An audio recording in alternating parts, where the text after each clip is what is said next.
본 방송에서 제공하는 투자 정보는 투자 판단에 대한 조언입니다. 방송에서 제공하는 주식의 가치, 가격 상승 및 하락에 대해서는 방송사에서 보장하지 않습니다. 안녕하세요. 오늘장 내일장의 권민정입니다. 지난밤 미국 증시는 코로나 확산과 더불어서 중국의 봉쇄시 여파로 하락 마감하는 모습 보였습니다. 오늘장 국내 증시도 하락 출발을 했지만 장 이후에 계속해서 코스피와 코스닥 양시장 모두 외국인과 기관의 쌍끌이 순매수로 전환되는 모습 보여주면서 현재 상승폭 키워나가고 있는 상황인데요. 홍콩 증시 또한 4% 가까이 급등을 하면서 중하권 대부분 강세를 보이고 있습니다. 이 서방 국가에서도 중국 정부는 국민이 말하는 문제가 있다고 생각하는 정책에 시위를 할 권리가 보장되어야 한다라는 언급들이 계속되고 있어서 이 중국 정부의 코로나 봉쇄 완화 조치에 대한 기대감이 나타나고 있는 상황인데요. 또한 어제 급락한 기술주죠. 이 기술주의 반발 매수세가 유입된 점 또한 중국 증시의 강세 흐름으로 짚어가고 있습니다. 오후장에 더욱더 상승세 높여가고 있는 우리 증시인데요. 반등세 이어질 수 있을지 귀추를 주목하면서 시장 대응 방법 전해드리도록 하겠습니다. 저희 방송 유튜브를 통해서도 시청하실 수 있습니다. 유튜브 검색창에 서울경제TV라고 검색해 주시면 실시간 방송 시청 가능하시니까요. 많은 관심 부탁드리겠습니다. 본 방송에서 제공해드리는 정보는 투자 판단을 위한 조언일 뿐 해당 주식의 가치와 수익률을 보장해드리진 않습니다. 그리고 서울경제TV와 서울경제신문은 당사의 브랜드입니다. 서울경제증권TV와 서울경제TV 손실복구팀과는 무관하며 기타 유사 명칭에 주의하시길 바라겠습니다. 11월 29일 화요일입니다. 오늘장 내일장 본격적으로 출발합니다.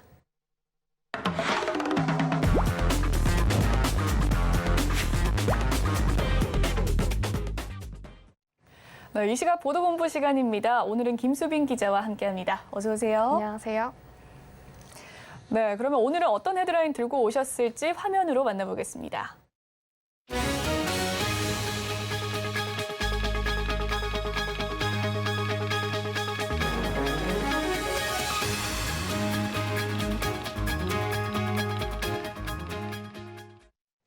네, 첫 번째 소식입니다. 채권 금리부터 짚어보도록 하겠습니다. 장단기 금리 역전이 지속되고 있다고 하는데 이례적인 일이라고요? 그렇습니다. 국고채 장단기물 금리 역전 현상이 연일 나타나고 있습니다. 금융투자협회에 따르면 전날 국고채 3년물 금리는 연 3.669%로 전일 대비 0.025%포인트 올랐습니다. 반면 10년물 금리는 전일 대비 0.017%포인트 떨어지며 연 3.606%를 기록했습니다. 이로써 3년물 금리가 10년물 금리보다 0.063% 높은 역전 현상이 벌어졌습니다. 지난 21일 이후 6거래일 연속입니다. 이 같은 역전 현상은 지난 2008년 7월 이후 약 14년 만에 처음 나타났는데요. 최근 두 달간 좀 집중적으로 발생하고 있습니다. 처음 발생한 지난 9월 20일 당시는 미국 연방준비제도가 3회 연속 기준금리를 인상한 시점입니다. 업계에서는 이렇게 빈번하게 장단기물 금리 역전이 되는 현상을 좀 이례적이라고 보고 있습니다. 네, 원래는 이 만기가 긴 채권의 금리가 높잖아요. 왜 역전 현상이 계속되는 걸까요? 네, 그렇습니다. 보통 장기물 금리가 더 높은데 이는 돈을 오래 빌릴수록 만기 때까지 발생 가능한 리스크가 더 높기 때문에 더 높은 금리를 보상해줘야 하기 때문입니다. 통상 국고채 3년물 같은 단기물 금리에는 현재 통화정책이 반영되고요. 장기물은 통화정책보다는 경기 펀더멘털이 반영이 됩니다. 즉 3년물은 기준금리 인상 기조가 반영이 되면서 올라간 거고요. 반면 10년물은 향후 어두운 경기 전망이 반영된 거란 분석이 나옵니다. 실제 최근 한국은행은 기존 2.1% 성장률 전망치를 1.7%로 내렸습니다. 정부도 곧 내놓을 내년 경제정책 방향에서 전망치를 1%대로 내리는 방안을 검토 중인 것으로 알려졌습니다. 한국뿐 아니라 미국에서도 장단기물 금리 역전 현상이 일어나고 있는데요. 역전이 단순히 침체 시그널을 넘어서 실물 경기에 악영향을 줄 수 있다는 우려의 목소리까지 나오고 있습니다. 네, 장단기물 금리 역전 소식 살펴봤고요. 다음은 예금금리로 넘어가 보도록 하겠습니다. 통상 기준금리가 높아지면 예금금리도 빠르게 반영이 되곤 하는데 이번엔 조금 다른 모습이라고요. 네, 주요 시중은행에서 연 5%대 예금 금리 상품이 자취를 감췄습니다. 우리은행 대표 상품인 우리 원 플러스 예금은 전날 기준 1년 만기 연 4.98% 금리를 기록했습니다. 특히 이 상품은 정기 예금 중 가장 먼저 1년 만에 연 5%대를 진입한 상품인데요. 하루 만인 지난 14일 4%대로 내려온 뒤 5%대로 올라가지 못하고 있습니다. KB국민은행의 KB스타 정기예금도 1년 만기 기준 금리가 연 4.7%까지 내려가기도 했습니다. 하나은행의 하나의 정기예금을 제외하고는 5대 시중은행 중 연 5%대 금리를 제공하는 상품을 찾아볼 수가 없는 상황입니다. 통상 기준금리를 올리면 은행들은 잇따라 수신금리를 올리곤 했습니다. 지난 24일 한국은행이 베이비 스텝을 단행했음에도 오히려 수신금리가 떨어지고 있는 상황입니다. 네, 5%대로 올라가지 않고 지금 4% 예금 상품이 주를 이루고 있는 상황인데 아무래도 금융당국의 압박이 작용한 걸로 봐야 될까요? 네, 그렇습니다. 금융당국이 예적금 금리 인상 경쟁에 제동을 건 영향이 적지 않습니다. 지난 25일 김주현 금융위원장은 금융권의 과도한 자금 경쟁 확보는 금융시장 안정의 교란 요인으로 작용할 수 있는 만큼 업권 간 또 업권 내 과당 경쟁을 자제할 필요가 있다고 강조했습니다. 당국은 시중은행 금리 인상은 정기예금 등 수신을 통해서 자금을 조달하는 제2금융권의 압박 요인이 될 수 있다고 보고 있습니다. 즉 저축은행은 시중은행보다 수신금리를 높게 유지해야 안정적으로 자금을 끌어올 수가 있는데 그렇지 않으면 제1금융권으로의 머니 무브 현상이 생길 수 있다는 겁니다. 뿐만 아니라 대출금리를 상승시킬 수도 있다고 보고 있습니다. 수신금리가 오르면 코픽스가 상승하는데 이는 그대로 대출금리 인상으로 작용하기 때문입니다. 다만 대출금리만 오르고 수신금리는 내려올 경우 금융소비자에게 있는 피해가 더 생길 수 있다는 우려의 목소리도 나옵니다. 이달 중순만 해도 내년 시중은행 예금금리가 6%대에 진입할 거란 전망이 나오곤 했었습니다. 이제는 정점에 이르렀다는 평가가 지배적입니다. 때문에 계속해서 시장 상황을 좀 주시해야 한다는 조언이 나오고 있습니다. 네, 마지막 소식 살펴보도록 하겠습니다. 기업 이야기인데요. 재계에서 세대 교체 바람이 불고 있는 상황이라고 합니다. 어떤 상황이죠? 네, 그렇습니다. 국내 30대 그룹이 사장 전무급 임원을 줄이고 부사장 상무급 임원을 늘린 것으로 나타났습니다. 특히 1970년 이후 출생 임원들의 비중이 절반에 육박하면서 세대 교체가 좀 뚜렷한 모습입니다. 기업 분석연구소 리더스 인덱스 보고서에 따르면 267개 기업의 임원 현황을 조사한 결과 3분기 말 기준 전체 임원은 지난해 말보다 1.6% 증가한 1,496명으로 집계됐습니다. 부회장단은 지난해 말 54명에서 올해 3분기 말 48명으로 11.1% 감소했고 사장급 임원도 277명으로 7.7%나 감소했습니다. 반면 부사장직급은 808명에서 1,071명으로 32.5% 급증했습니다. 지난해 말 삼성의 인사제도 개편의 영향입니다. 출생 연도별로 살펴보면 1970년 이후 출생한 임원의 비중이 지난해 말 40.4%에서 3분기 말 45.6%로 증가해 세대 교체가 이뤄지고 있는 것으로 나타났습니다. 네, 그렇군요. 여성 임원진들도 늘고 있다고 하는데 어떤 상황입니까? 네, 최근 곳곳에서 여성 전문 경영인 사장이 탄생하고 있습니다. 업계에 따르면 LG생활건강은 지난 24일 이정혜 부사장을 사장으로 승진시키고 차기 최고 경영자로 내정을 했습니다. 5대 그룹 중 비오너 출신으로선 최초입니다. CJ그룹과 LS도 최근 여성 CEO를 발탁했습니다. 이렇다 보니 곧 인사를 앞두고 있는 삼성에도 관심이 쏠리고 있습니다. 삼성 여성 첫 사장으로 10년째 부사장 자리를 지키고 있는 이영희 삼성전자 글로벌 마케팅 센터장이 하마평에 오르고 있습니다. 재계에서는 해마다 여성 임원 수는 늘어가고 있지만 아직도 갈 길이 멀다고 진단을 하고 있습니다. 기업 데이터 연구소 CEO 스코어에 의하면 지난달 말 국내 500대 기업 CEO 가운데 여성의 비중은 1.7%로 여전히 미미한 수준입니다. 다만 기업들이 성과주의를 앞세워 능력 있는 인재를 기용하고 있는 만큼 앞으로도 여성 CEO들의 약진 흐름이 이어질 수 있을지 귀추가 주목되고 있습니다. 네, 금리 소식부터 재계 임원 소식까지 이 시각 보도본부 김수빈 기자와 이야기 나눠봤습니다. 오늘 말씀 감사합니다. 감사합니다. 네, 이번 시간 이 시각 증시 시황 브리핑 해드리고 서울경제TV 특징주 소개해드리는 시간이죠. 김혜연 캐스터가 준비하고 있습니다. 안녕하십니까. 캐스터 김혜연입니다. 중국에서 이 백지 시위가 확산을 보이고 있습니다. 또 연준 위원들이 2024년은 돼야지 이 기준금리를 낮출 수 있다라고 이야기를 하게 되면서 투자 심리가 위축이 되지 않을까 하는 걱정이 컸었는데요. 다행히 오늘 국내 증시는 외국인과 기관의 순매수세의 힘을 받으면서 오후장엔 더 강하게 올려 세워주는 모습이 나타나고 있습니다. 그럼 자세한 이 시각 지수 상황부터 살펴보도록 하겠습니다. 오늘 코스피 지수가 하락 출발을 보였지만 현재는 상승 단전에 성공을 한 모습입니다. 고점도 계속해서 확대를 해주고 있는 모습이고요. 오늘 코스피 시장에서는 우주항공 관련주들 그리고 이 항공주들도 강하게 강세를 보여주고 있습니다. 현재는 0.88%대 강세 보여지고 있고요. 2,429포인트대에서 거래되고 있습니다. 네, 이어서 코스닥 지수도 확인해 보시죠.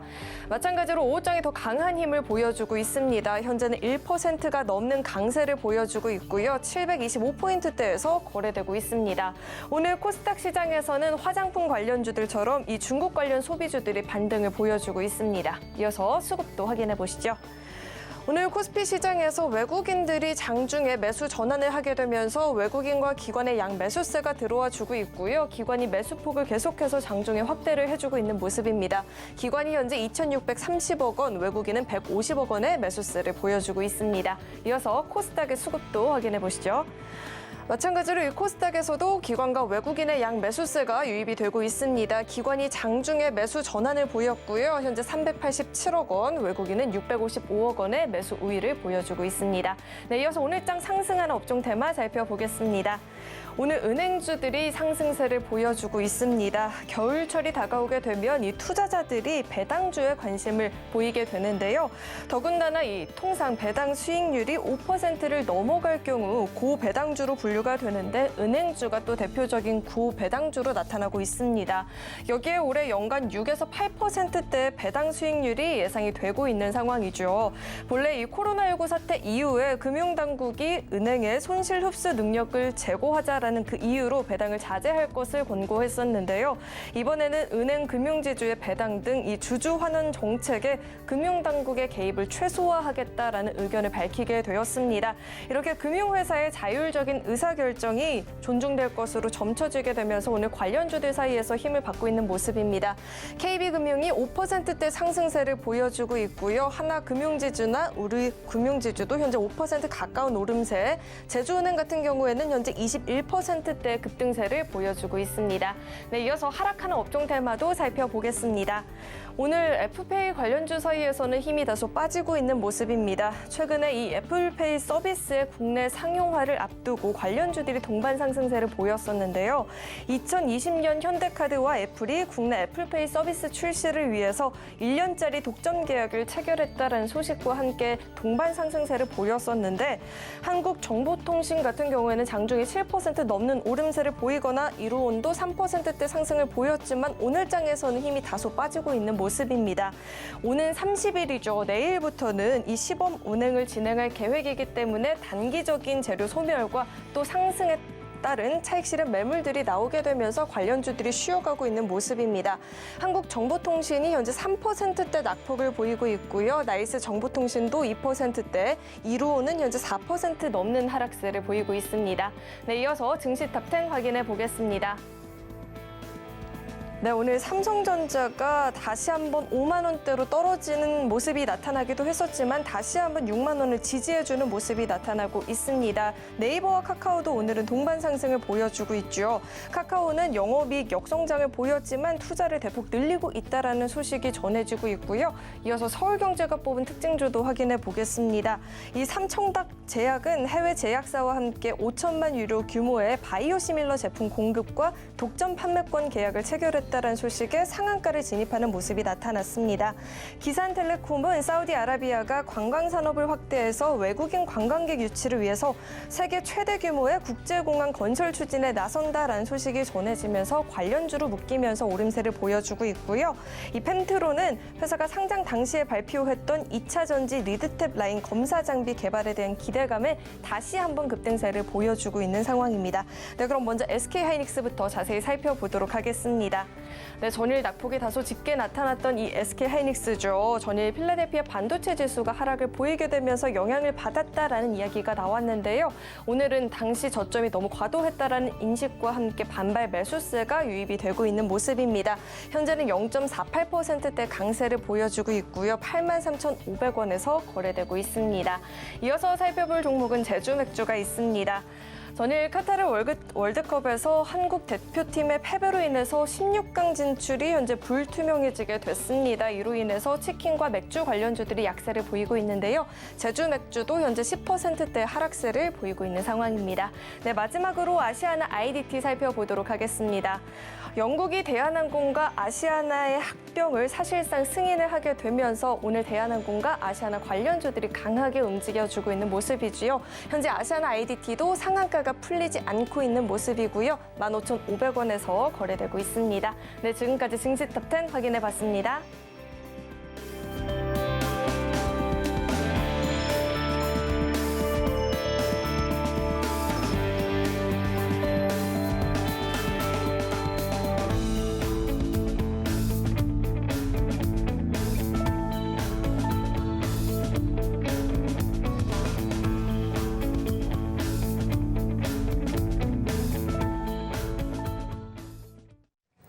이 시각 외국인과 기관의 수급 상황 살펴보는 수급 포착 시간으로 넘어가 보도록 하겠습니다. 오늘은 다울투자증권 영업부 이성훈 차장 연결되어 있습니다. 안녕하세요, 차장님. 네, 안녕하십니까? 네, 수급 상황 살펴보고 왔습니다. 이 종목별 흐름은 어떻습니까? 네, 우선 약간 겹치는 종목이 좀 많은 현재 상황이라고 볼 수 있겠고요. 지금 본다고 하더라도 지금 외국인 코스피 순매수 1위가 바로 한국항공우주입니다. 그리고 3위가 바로 이제 하나 에어로스페이스라고 볼 수 있겠는데, 우선 어제 우주항공 관련 기업들의 주가가 오름세가 좀 커졌죠. 아시겠지만은 미국 그 나사에 대한 우리나라도 약간 그 계획에 대한 얘기가 지금 나와주고 있는 상태라고 볼 수 있겠고요. 우주항공청 설립을 특별법으로 추진하고 내년 중에 이 개청한다는 목표를 제시하면서 우선 그 우주항공 관련주들이 어제에 이어서 오늘도 상승세가 나오고 있다라고 좀 볼 수 있겠고요. 그렇기 때문에 한국항공우주, 하나 에어로스페이스, 그리고 캔코와 에어로스페이스 계속 관심 있게 봐도 괜찮지 않을까 판단되고 있고요. 그다음에 포스코 엠텍도 지금 보면은 외국인이 코스닥에 가장 많이 사는 종목이라고 볼 수 있겠는데, 어제 같은 경우에 그 리튬 가격 상승에 의한 이 포스코 엠텍에 대한 관심이 많이 높아지고 있는 그런 상황이라고 볼 수 있겠고요.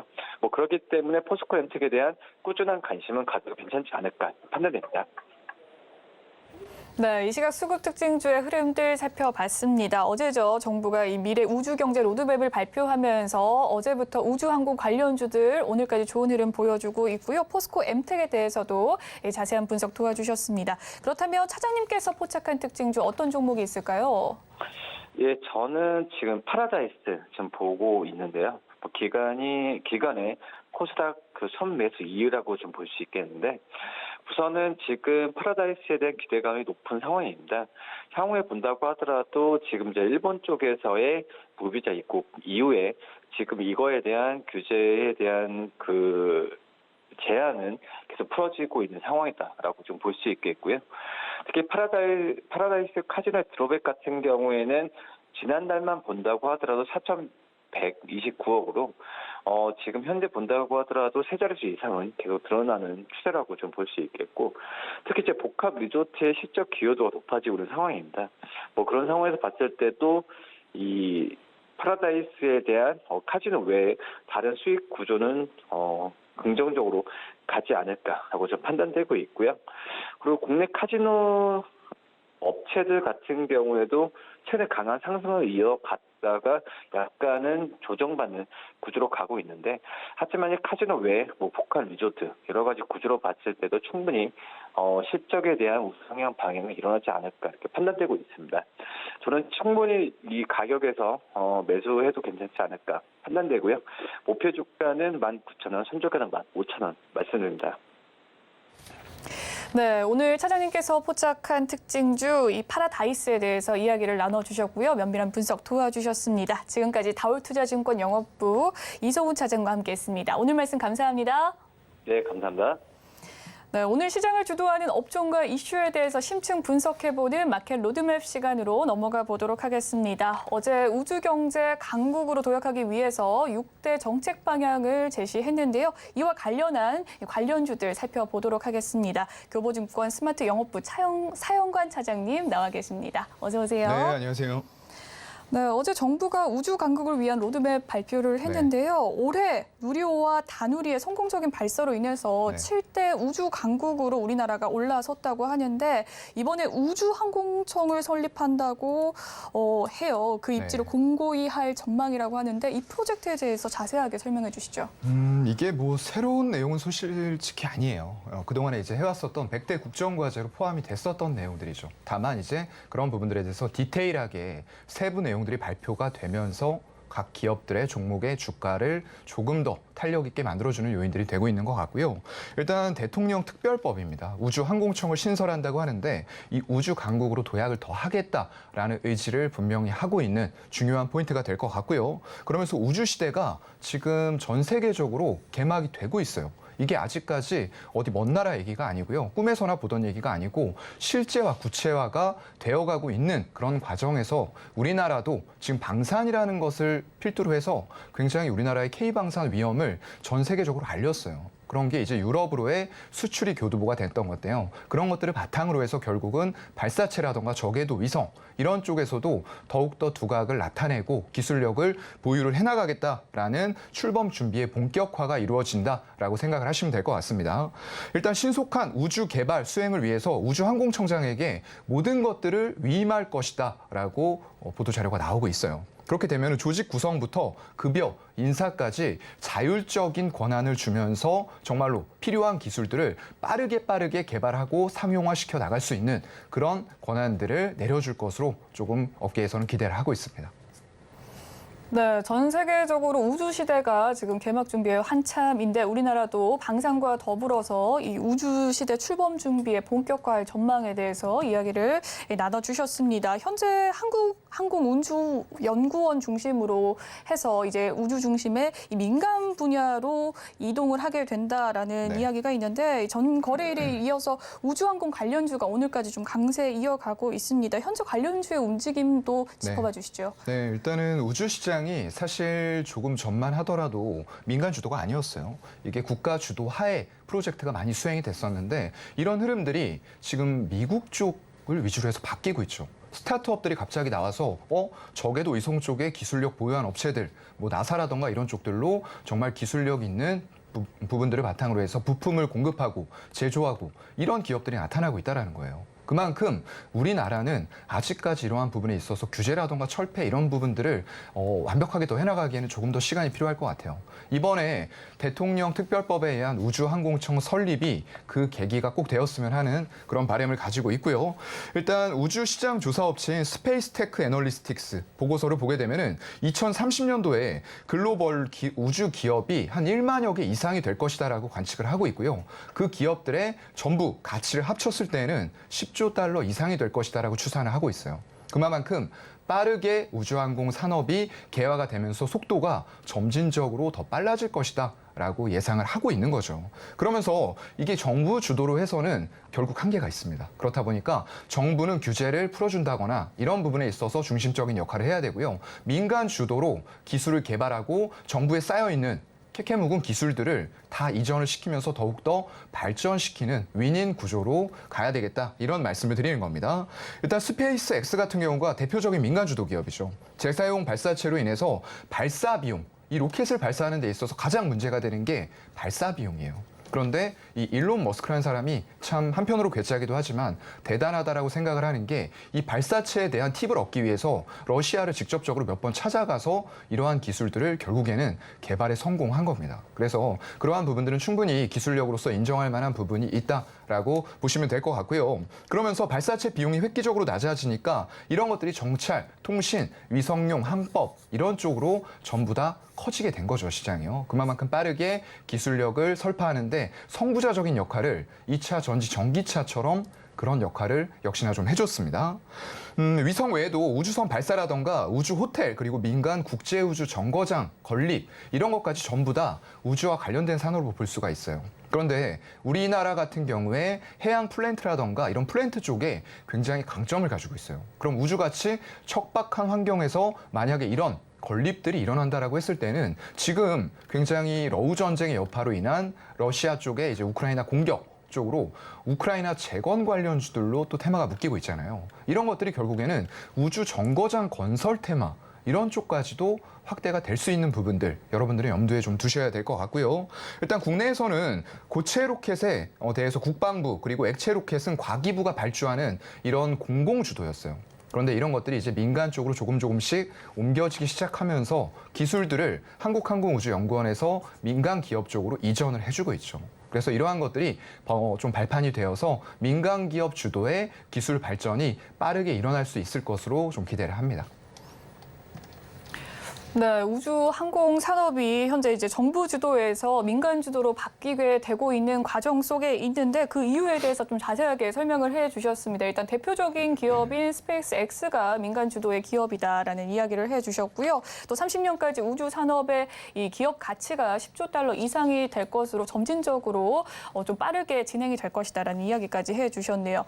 국내 우주 기술의 이 시장 규모는 우주 항공청 설립을 시작으로 향후 5년간 3배 가까이 또 확대될 것으로 보입니다. 특히나 증권가에서는 단기적인 상승이 아닌 또 중장기적인 추가 상승 재료로 또 작용할 것으로 보고 있는데요. 향후 특히 어떤 섹터가 두각을 드러낼 것이라고 보십니까? 일단 아무래도 적게도 위성 쪽을 봐야 될 것 같고요. 향후 5년에 3배 규모 안 됩니다. 더 커져야 됩니다. 이 정도 가지고는 안 되고요. 왜냐하면 지금 당장 숫자가 많이 나오고 있다라고 하면은 5년에 3배도 굉장히 큰 성장률이에요. 하지만 우리나라는 이제 초기 단계입니다. 그렇기 때문에 5배, 3배가 아닌 10배, 20배로 가야 된다라고 저는 좀 생각을 하고요. 그런 관점에 있어서는 일단은 글쎄요.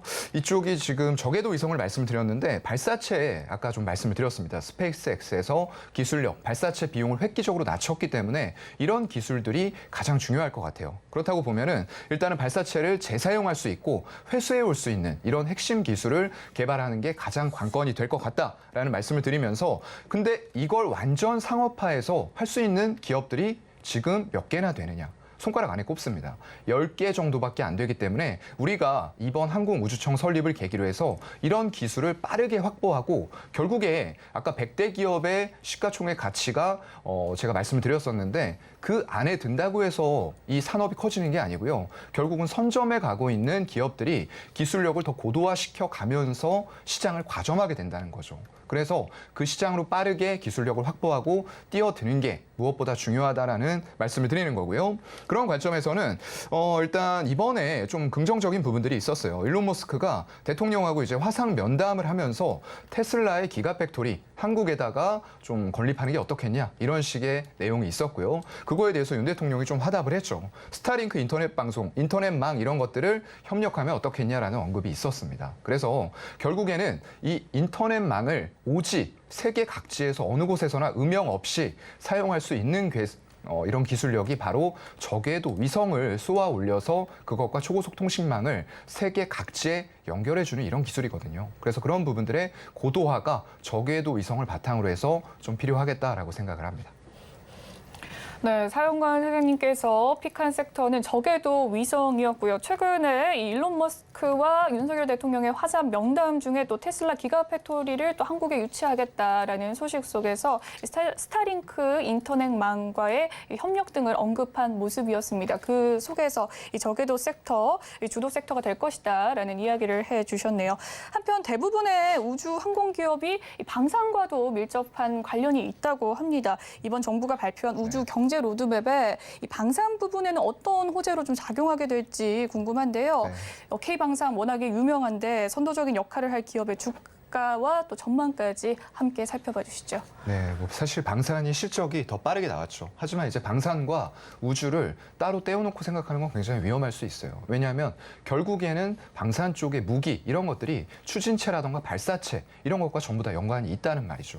아까 제가 우주 쪽에서 가장 중요한 게 어떤 거라고 말씀드렸죠? 발사 쪽에서 발사하는 비용 이런 것들을 획기적으로 낮추고 기술력을 고도화시키는 게 중요하다고 말씀을 드렸습니다. 그렇다고 하면은 이렇게 한국항공우주, 한화에어로스페이스, LIG 넥스원 그리고 현대로템은 최근에 네옴시티 관련돼서 또 수소 열차 이런 본업까지 각광을 받으면서 주가가 다른 방산주와는 차별화되면서 올라가고 있죠. 하지만 결국에는 방산 쪽으로 묶이면서 우리나라 방산 기업들 전체적으로 일단은 예전과는 다른 수출 레퍼런스를 가지게 되었다라는 게 포인트가 될 거예요.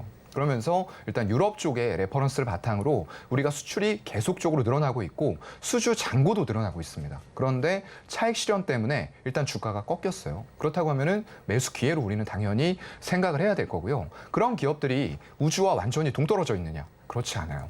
전부 다 연관성이 있고 미래형 모빌리티 이런 쪽으로까지 사업 포트폴리오를 확대해 나가고 있기 때문에 우린 이런 기업들을 중소기업단에서만 찾으시는 분들이 많아요. 예를 들어서 뭐 캔코아 에어로스페이스라던가 AP 위성 그리고 인텔리안테크, 세트렉아이 뭐 이런 종목들만 보시는 분들이 있는데 결국에는 이미 방산 쪽에서 확실한 수주를 받아서 그리고 수주 잔고가 쌓이고 있기 때문에 향후에도 실적의 안정성 거기다가 미국 시장까지 만약에 진출이 가능해진다라고 했을 때는 지금 레벨업된 실적에서 또 한 번의 점프업이 가능하다는 겁니다. 그래서 이런 기업들도 우리가 놓치지 말고 우주, 항공 산업의 범주로 묶어놓고 같이 보셔야 된다. 이 말씀을 드리고 싶습니다. 네, 이번 이 우주 항공척 설립에 따른 방산주의 전망까지 살펴봤습니다. 조금 더 다른 수출길이 열릴 것이다라는 이야기를 해주신 것 같은데요. 어제 같은 경우에는 우주 관련주, 우주 항공 관련주들 희비가 다소 엇갈리는 네. 모습도 나타났습니다. 특히나 항공 우주와 LIG 넥스원 등이 좀 높은 병동성을 보이기도 했는데 이 우주 항공청 신설로 인해서 관련주에 접근할 네. 때 좀 유의할 점이 있다면 어떤 것들이 있을까요? 글쎄요. 일단은 우주 하면은 일반 투자자분들이 생각할 때 공부가 이제 조금 깊게 되어 있지 않으시면은 우주? 이거 뜬구름 잡는 테마 아니야? 단순히 지나가는 테마 아니야? 이렇게 생각을 하실 수 있어요. 근데 아까도 말씀드렸던 것처럼 방산, 이런 기초적인 부분들 각각의 본업에서부터 우주가 파생이 되는 거거든요. 그렇기 때문에 결코 허상이나 뜬구름 잡는 얘기가 아니다. 라는 말씀부터 먼저 드리고요. 그 예로 스페이스X 같은 기업들은 이미 저궤도 위성을 민간 사업자에서 쏘아 올리면서 그걸 거창한 우주의 개념이 아니고 전 세계에서 초고속 인터넷을 사용할 수 없는 인구가 없도록 하겠다. 이런 명분을 가지고 쏘아 올리는 거거든요. 결국에는 그런 것들이 향후에 일론 머스크가 또 생각하는 부분들이 있을 거예요. 화성으로의 뭐 인구 이주라던가 이런 부분들까지 다 이어져서 갈 수가 있다라고 생각을 하고요. 이게 뭐 부자들의 잔치다 이렇게 생각을 하시는 분들도 있어요. 하지만 그런 것들이 결국에는 우리가 살 수 있는 별이 만약에 하나 더 생긴다라고 했을 때는 굉장히 저는 큰 효과가 일어날 수도 있다라고 생각을 하거든요. 그래서 그거는 조금 먼 미래의 얘기가 될 수 있지만 거기까지 생각, 사고의 확장을 좀 해보신다. 라고 했을 때는 분명히 좋은 길이 열릴 수 있다라고 저는 좀 보고 있고요. 일단 중소기업의 좀 단순 테마로 엮인 기업들도 없지 않아 있습니다. 하지만 이런 기업들에 대해서는 여러분들이 전자공시 이런 쪽 들어가셔서 이번에 3분기 보고서 다 발표됐습니다. 거기 들어가셔서 어떤 사업 내용을 하고 있고 어떤 기업으로 납품 이력이 있는지 이런 것들을 전부 다 자세하게 써놨어요. 그거 정말로 토시 하나 놓치지 말고 내가 우주 산업에 대해서 파보고 싶다. 라고 생각하시는 분들은 관심 기업 설정해서 이 산업의 트렌드를 그런 식으로 좀 파악을 해나가시면서 투자의 종목과 매수 타이밍 이런 것들을 조율하시면 좋을 것 같습니다. 네, 마지막으로 좀 탑픽 종목이 네. 있다면 어떤 종목이 있을까요? 제가 뭐 큰 기업만 말씀드리고 또 인텔리안테크를 말씀드리려니까 약간 이상하는데요. 그만큼 지금 말씀드렸던 저궤도 위성 이런 쪽에서는 특화가 되어 있는 기업이다 보니까 좀 말씀을 빼놓고 드릴 수는 없을 것 같아요. 그래서 일단 인텔리안테크가 최근에 사실 시장이 좀 많이 힘들었죠. 그러면서 고밸류 받았었던 종목들의 주가들이 많이 빠졌어요. 이 종목들도 피할 수가 없었습니다. 아까 말씀드렸던 중소형 단의 종목들은 방산과는 약간의 별개 개념으로 우주 쪽에 조금 더 집중이 돼 있기 때문에 지금 같은 시장에서 유동성 다 회수해 가는데 우주? 웬 우주? 이런 식으로 하면서 주가들이 많이 빠졌죠. 하지만 이제는 우리가 다시 봐야 될 만한 지표들이 나오고 있었잖아요, 이미. 1차 CPI가 10월 CPI, 미국에서 일단 인플레이션이 피크아웃 1차적으로 됐다라고 확인이 됐고요. 그 뒤에 나온 미시간 인플레 지수, 이런 기대 인플레도 지금 조금씩 꺾였다라는 게 나왔어요. 그러면 우리가 한 번 더 확인해야 될 부분들은 12월 1일에 미국 현지에서 발표되는 개인 소비 지출, 과연 진짜 소비가 감소되나? 연준이 원하는 대로 미국인들의 소비가 감소가 되는지 한 번 더 체크하셔야 되고요. 12월 14일에 현지에서 발표되는 11월 미국 CPI도 한 번 더 확인하셔야 되겠죠. 거기에서 만약에 연쇄적으로 정말 의미 있게 인플레가 꺾이는 모습이 나온다라고 했을 때는 모두들 경기 침체를 얘기하고 있어요. 하지만 그 경기 침체가 오도록 연준이 내버려 둘까? 이제 저는 그 생각이 머릿속에서 좀 떠나지는 않는다라고 생각을 하고요. 그런 관점에서 봤을 때는 일단 인텔리안테크는 원앱이라는 곳과 굉장히 협업을 잘하고 있어요. 저궤도 위성 분야에서는 최고의 기업이기 때문에 이런 곳과의 시너지 효과를 극대화시킬 수 있는 지금 그런 시점에 다가왔다라고 생각이 되고요. 추가적인 고객사 확보라던가 향후에 시장이 정말 좋아진다라고 했을 때는 이런 위험 자산, 주식 쪽으로 안전자산에 가 있는 자금들이 차근차근 이동을 해올 겁니다. 거기다가 우리가 투자자들이 기대하고 있는 만약 연준의 피벗, 금리 인하 쪽이겠죠. 그런 부분들까지 같이 일어난다고 했을 때는 신규의 유동성들이 추가로 위험자산 시장에 유입이 될 수 있는 조건들이 만들어지는 거예요. 지금 그런 거 없다. 연준에서 외파적으로 얘기하지만 올지 안 올지는 아무도 모르는 거거든요. 그렇기 때문에 아까 제가 말씀드렸던 그런 경제 지표들을 체크를 하시면서 조금은 우주산업에 대해서 너무 숫자가 나오고 이런 이유에 들어가면은 이미 주가가 2배, 3배, 5배 올라 있습니다. 그럼 거기에서 투자하기가 망설여지죠. 그럼 향후에 어떻게 되죠? 2차 전지처럼 또 가는 거죠. 그렇기 때문에 선제적으로 우리가 그런 기업들을 파악하고 산업의 트렌드를 파악해서 이런 시장의 흐름까지 같이 돌아설 거다라고 판단이 됐을 때는 과감하게 이런 쪽에 대해서 투자를 하는 것도 필요하겠다라는 말씀드리겠습니다. 네, 마지막으로 인텔리아테크까지 탑픽 종목으로 제시를 해주셨네요. 지금까지 교보증권 스마트 영업부 사영관 차장님과 함께 우주 항공 산업에 대한 이야기 나눠봤습니다. 오늘 말씀 감사합니다. 네, 고맙습니다.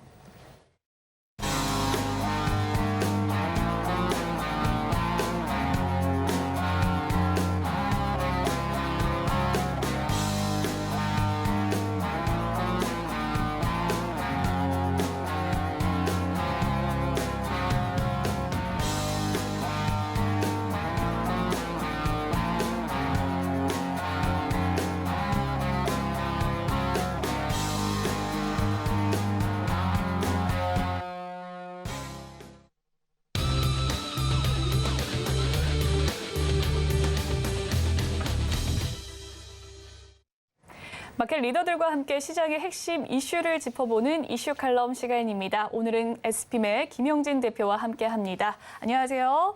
안녕하십니까? 네, 오늘장 시장 상황 좀 좋은 흐름 보여주고 있지만 지난주 후반부터 계속해서 약간 조정 국면에 진입을 하는 모습인 것 같은데요. 어떻게 보셨을까요? 예, 특히 어제 같은 경우가 약간 좀 안 좋은 모습을 보였었죠. 중국 관련한 얘기까지들 나오니까 이제 투자자들한테는 좀 자극적으로 반영이 되었던 것이 아닐까 이렇게 생각이 되는데요. 그러면서 그동안의 강세를 띄어서 조정 타이밍이 들어섰었던 국채 쪽이 오히려 추가적으로 시세를 내고 주식시장은 뭐 조정을 보이고 하는 그런 모습이 특징이었는데 어제 모습하고 오늘 모습을 이렇게 대비해서 생각해 봤을 때 향후 투자 전략에 있어서 좋은 시그널이 될 만한 그런 흐름이 나타났다 이렇게 말씀을 드리겠습니다.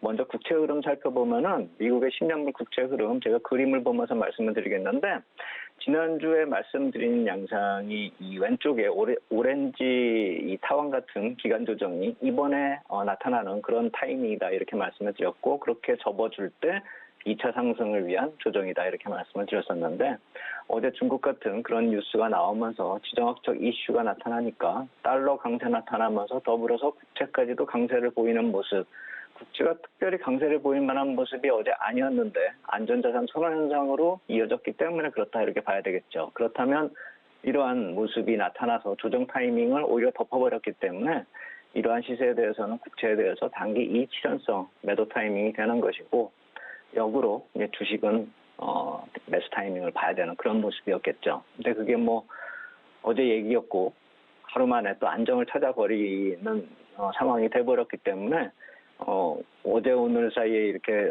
적용될 만한 전략으로는 너무 빨리 지나갔고 향후에 이렇게 시장 외적인 요인으로 나타나는 이런 비슷한 흐름이 나타나면 어떤 전략을 취해야 될지 힌트를 주었던 모습이 어제 시장의 모습이다 이렇게 보면 될 것 같습니다. 국채 쪽 제가 뭐 단기 이익 실현성 매도가 필요했었다 이렇게 말씀을 드렸지만 그건 이미 지나간 얘기가 됐고 1분기에 내년 1분기에 금리 정점을 확인할 때까지는 조정시 매수 전략이 맞을 것이다 이렇게 말씀을 드리겠고, 채권이 다 해서 다 똑같은 채권이 아니라 정점 확인할 때까지는 국채 쪽을 접근을 하고, 정점이 확인된 이후에 회사채 또는 이제 하이힐드 쪽 좀 고수익 노리는 분들, 그런 분들은 정점 확인 이후에 좀 접근하는 그런 중기적 전략을 구사할 필요가 있겠다 이렇게 말씀을 드리겠고, 그렇게 보는 이유는 페드하고 미국 재무부의 시장 안정 위한 정책이 계속되고 있기 때문입니다. 페드 같은 경우에 지난주뿐만 아니라 이번 달 내내 ECB나 BOJ 상대로 달러 수합을 계속 연장시키고 있는데, 연장 되는 기간이 하루짜리가 아니라 7, 8일 정도 이렇게 되고 있다 말씀을 드렸었죠. 그러한 모습이 계속되고 있습니다. 그래서 달러 박스권 시세가 이게 안정권으로 들어서는 그런 모습으로 보이고 있고, 미국 재무부도 국채 안정을 위해서 우회적인 개입을 계속하고 있습니다. 지난주까지 11월 국채 발행을 했는데, 경쟁률 같은 것이 약간 좀 안 좋았긴 했지만 내용을 잘 따져보면 재무부 쪽에서 개입을 했기 때문에 유동성 측면에서 긍정적 흐름으로 좀 지원을 했다 이렇게 보면 될 것 같습니다. 그래서 향후도 나쁘게 보기보다는 시장이 크게 위협받는 모습 속에서는 우리가 정책적인 지원이 안정판 역할을 할 것이다 이런 기대를 할 수 있겠고, 참고적으로 이제 정치적 이슈 어제 나왔었기 때문에 말씀을 드리자면, 과거 사례를 봤을 때도 우리가 08년에 2기 이후에 유동성 공급을 한 다음에 2014년 이후 그 유동성을 다 빨아들이는 그 정책 전환 시에 이러한 비슷한 모습들이 많이 나타났다라는 것이죠. 지정학적 리스크 또는 이제 부채 이슈가 종종 나타났었는데, 그렇다면은 어제 나타났었던 모습들이 향후에도 종종 다른 지역에서 나타날 수가 있을 것이다. 이렇게 보고 좀 생각을 해볼 필요가 있어 보입니다.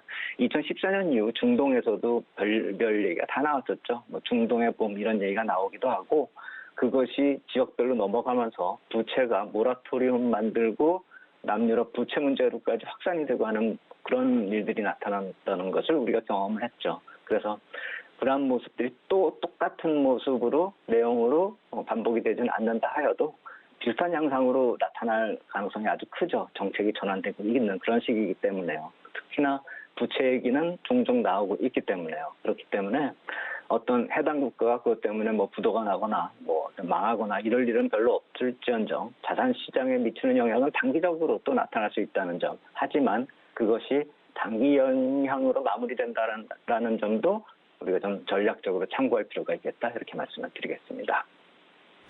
네, 지난주 후반부터 이 지정학적 리스크 속에서 이 달러와 국채가 좀 강세를 보이고 있는 상황이었는데요. 특히나 어제 좀 조정을 크게 받는 증시였습니다. 내년 1분기 금리가 정점을 확인하기 전까지는 국채 위주로 좀 조정 시에 매수를 해보는 것이 좋겠다라는 이야기 해주셨는데, 앞서 말씀해주신 정치적 이슈나 지정학적 리스크는 올 한 해 계속해서 이어지고 있는 상황입니다. 이런 양상이 좀 지속되는 것이 아닐까 하는 걱정도 드는데 어떻게 보십니까? 그렇죠. 이제 그런 게 좀 마무리돼야지 뭐 이렇게 전쟁 쪽도 좀 조용해지고, 특히나 러시아나 우크라이나 뭐 이쪽이 좀 조용해지는 것이 핫 이슈가 돼가지고 종종 시장에 반영이 되기도 하죠. 그런 움직임이 보이려고 할 그럴 때. 하지만 뭐 그것이 그렇게 쉬워 보이는 얘기는 아닌 것 같습니다. 때마침 지난주에 세인트루이스 페드에서 시장과 직접적이지는 않아도 어느 정도 연결해서 생각해 볼 수 있는 자료를 하나 뽑았는데요. 그거 하나 가져와 봤습니다.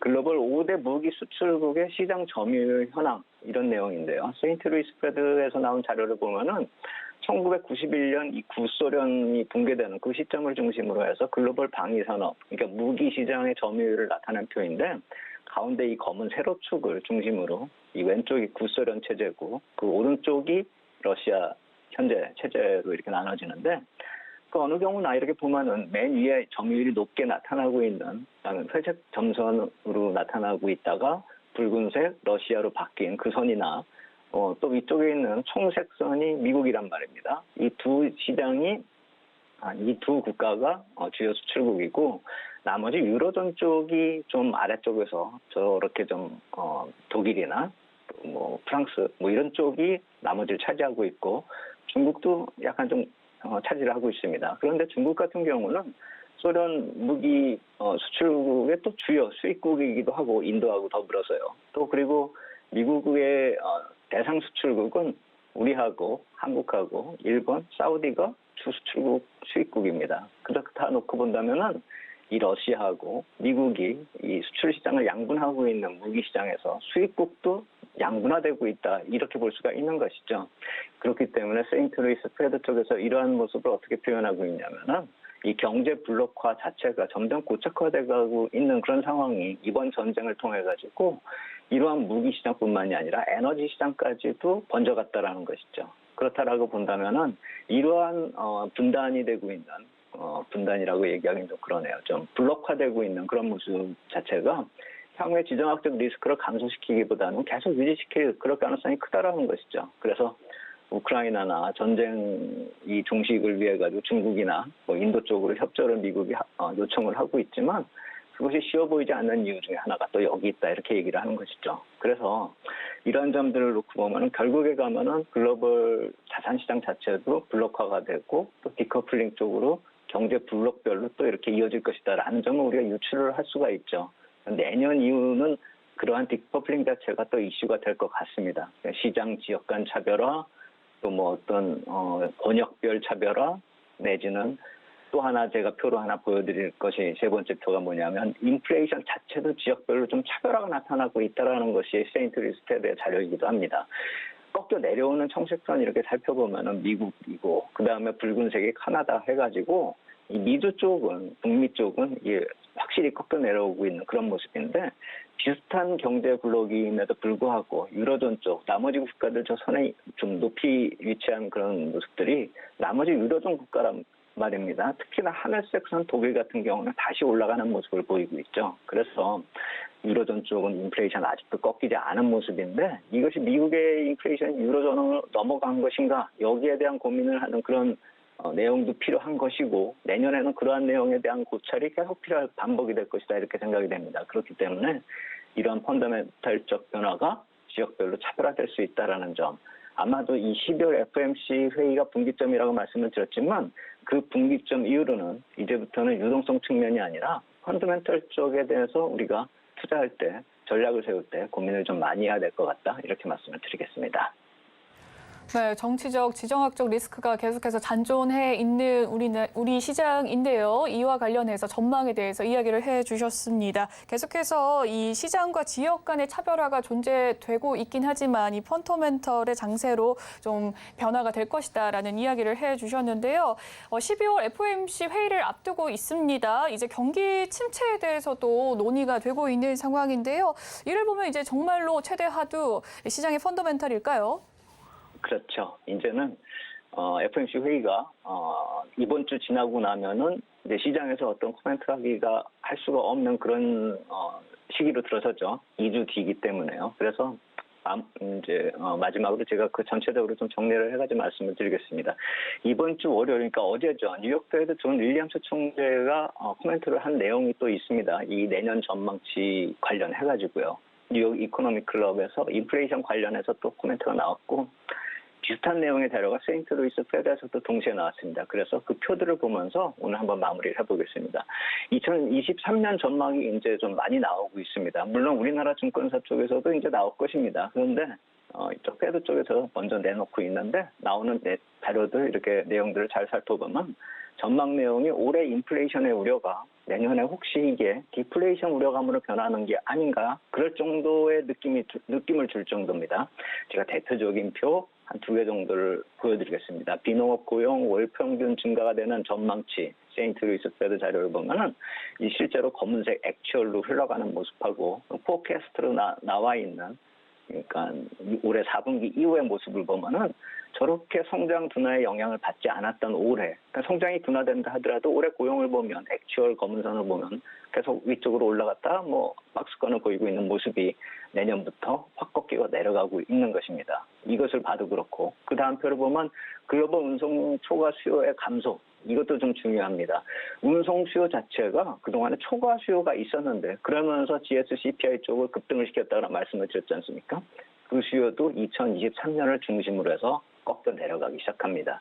결국 이러한 점들을 보면은 우리가 내년에 경기 침체에 대해서 우려감이 안 나올 수가 없고, 그렇다라고 한다면 인플레이션 우려감에서 디플레이션으로 우려감이 옮겨갈 수도 있는 그런 상황으로 이어질 수가 있다는 것입니다. 하지만 겁내지 말자는 말씀을 제가 또 드리고 싶은 것이 뭐냐면은 우리가 어떤 절대 수치를 놓고 봤을 때 그것이 과연 위기냐 아니냐, 뭐 리세션이냐 아니냐 이런 걸 따질 것이 아니라 과거의 전망, 페드 쪽에서 내놨던 전망을 얼마나 좀 벗어나는가 그걸 볼 필요가 있는데 오늘 마지막 표를 보시면은 9월 FOMC 회의 자료에서 나온 표들을 볼 수가 있는데 과연 이거와 많이 틀려지는가 이거를 투자자분들이 비교를 하시면 됩니다. 여기 나와 있는 GDP 성장이나 실업률이나 인플레이션 자체가 아직까지는 9월의 회의 내용을 벗어나지 않고 있습니다. 그래서 12월 달에 나오는 전망치가 이 내용하고 얼마나 달라지는가를 우리가 보면 됩니다. 이것과 달라지지 않는 내용에 좀 약간의 경기 침체의 얘기가 나온다 해서 시장이 크게 영향을 받는다라기보다는 정책 전환의 모멘텀이 될 수 있다는 점에서 12월 FOMC 키팩터로 볼 필요가 있겠다 이렇게 말씀을 드리겠습니다. 네, 지금까지 에스핀 김영진 대표와 함께 인플레이션 정점 이후의 투자 전략에 대해서 함께 이야기 나눠봤습니다. 오늘 말씀 감사합니다. 감사합니다. 본 방송에서 제공해드리는 정보는 투자 판단을 위한 조언일 뿐 해당 주식의 가치와 수익률을 보장해드리진 않습니다. 그리고 서울경제TV와 서울경제신문은 당사의 브랜드입니다. 서울경제증권TV와 서울경제TV 손실복구팀과는 무관하며 기타 유사 명칭에 주의하시길 바라겠습니다. 오늘 준비한 소식은 여기까지고요. 잠시 후 마감 임박 60분의 승부도 많은 시청 부탁드립니다. 저희는 내일 다시 찾아뵐게요. 시청해주신 여러분 고맙습니다.